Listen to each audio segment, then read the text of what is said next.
Hello friends, welcome back to my channel. আর নয় parlour, এবার ঘরে বসে প্রোটিন ট্রিটমেন্ট করুন খুব সহজে। পার্লারে যেয়ে গাদা গাদা টাকা নষ্ট না করে ঘরেই যদি প্রোটিন ট্রিটমেন্ট করতে পারেন, চুলের যত্ন নিতে পারেন, তাহলে আপনার চুল সিল্কি শাইনিং এবং মজবুত হবে।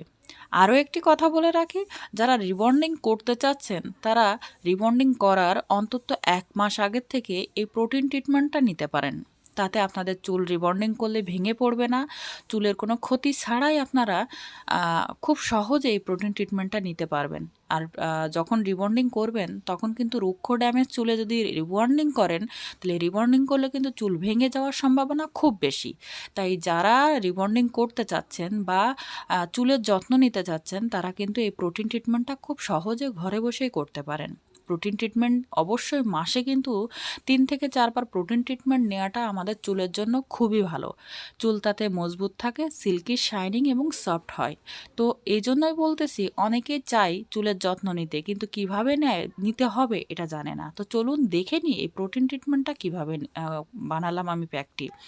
তো এখানে আমি তিসি বীজ জাল করে নিয়েছি, আমি একটু ঘন করে নিয়েছি, যেহেতু আমি এখানে বেশি করব না, আমার চুলের লেন্থ কম, তাই আমি একটু জেলটা একটু ঘন ঘন করে নিয়েছি। আপনারা চাইলে এখানে কিন্তু পাতলা করেও নিতে পারেন, কোনো প্রবলেম নাই। যেহেতু আমি এখানে কিন্তু প্রোটিন ট্রিটমেন্টের সর্বপ্রথম যে উপাদানটি সেটা হচ্ছে তিসি বীজের জেল। তিসি বীজের জেল কীভাবে বানাবেন, এভাবে কী করে করবেন, তিসি বীজ নেবেন এবং পরিমাণের থেকে আপনি যদি 1 চামচ তিসি বীজ নেন তাহলে 4 চামচ পানি দিবেন। আর এখানে আমি দিয়ে দিচ্ছি অ্যালোভেরা। অ্যালোভেরা আমি গাছ থেকে পেড়ে নিয়ে আসছি, অর্থাৎ কেটে নিয়ে আসছি। দেখতে পাচ্ছেন যে একদম এখনও ময়লা রয়েছে, তো এটা ধুয়ে পরিষ্কার করে আমি এই জেলটা দেখেন আমি দিয়ে দিয়েছি। আমার ক্যামেরার সমস্যার কারণে আমি দেখাতে পারলাম না।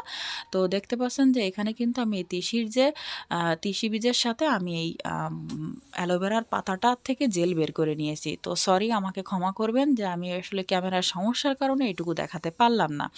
তো এটা আমি এর সাথে দিয়ে দিয়েছি। আপনারা চুলের লেন্থ অনুযায়ী দিয়ে দেবেন, তাহলে আপনাদের ভালো হবে, প্যাকটিও দিতেও সুবিধা হবে। এবার আমি এটা ব্লেন্ডারে ব্লেন্ড করে নেব। ব্লেন্ডারে ব্লেন্ড করে নিলে আপনাদের সুবিধা হবে এটাই, যে ব্লেন্ডারে করলে আপনারা একদম মিহি হয়ে যাবে, কিন্তু যাদের কাছে ব্লেন্ডার নাই তাদের কাছে একটু টাফ হয়ে যাবে, কারণ যেহেতু এখানে কিন্তু তিসির যে জেলটা একসাথেই করে নেওয়া, এটা কিন্তু শিলপাটায়ও আপনি বাটতে পারবেন না।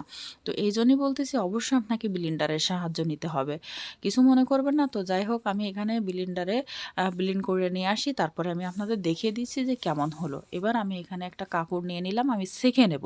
আমি যদি গড়ান দিই তাহলে আমার একটা চুলের সাথে আর একটা চুল লেগে যাবে। তো দেখতে পাচ্ছেন আমি কিন্তু এটা পেস্ট করার পরে আরও একটু আঠালো হয়ে গেছে। তো আমি এত আঠালো তো রাখবো না, আর এত আঠালো ভাবটা যদি আমি দিতে যাই চুলটা বেশি জড়িয়ে যাবে। তো এই জন্য আমি সেঁকে একদম এর থেকে যে জেলটা, অর্থাৎ যে পুরা যে জেলটা, সেই জেলটাই আমি বের করে নেব। এটাই আমার হেয়ারের জন্য খুবই খুবই ভালো। আর এটা কিন্তু অবশ্যই চুলের গোড়ায়ও লাগাতে পারবেন, আগায়ও লাগাতে পারবেন, আপনাদের কোনো প্রবলেম হবে না। আপনারা কিন্তু অনায়াসে এটা ব্যবহার করতে পারবেন। আপনি সপ্তাহে যদি 3 দিনও ব্যবহার করেন কোনো সমস্যা হবে না।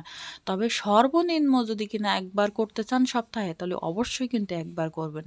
আপনার চুল হবে নরম, সফট, সিল্কি, শাইনিং এবং এত সুন্দর সফট হবে, আপনার চুলে সবাই হাত দিতে চাইবে, এতটাই সফট হবে।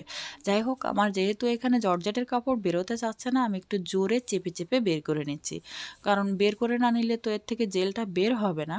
তো দেখতে পাচ্ছেন যে, আর যদি আপনার এর থেকে পাতলা কাপড় নেন, সেই ক্ষেত্রে কিন্তু এর ভিতরের যে কষটা সেটা বেরিয়ে আসবে। যাই হোক, আপনারা ভিতরে যে কষটা থাকবে সেটা আবার স্ক্রাব হিসাবে কিন্তু স্কিনে ব্যবহার করতে পারেন। যাই হোক, আমি এটা এইভাবে বের করে নিচ্ছি, একটু কষ্ট হলেও এভাবে নিতে হবে। তো আমি এবার এটা মাথায় লাগাবো, আর মাথায় লাগিয়ে কিন্তু অবশ্যই আপনারা চুলটা স্ট্রেটের মতন সুন্দর সোজা করে রাখবেন, তাহলে আপনাদের চুলটা কিন্তু সোজা হতে ভালো, মানে নরম সফট তো হবেই, সাথে আপনাদের চুলটা স্ট্রেটও হয়ে যাবে।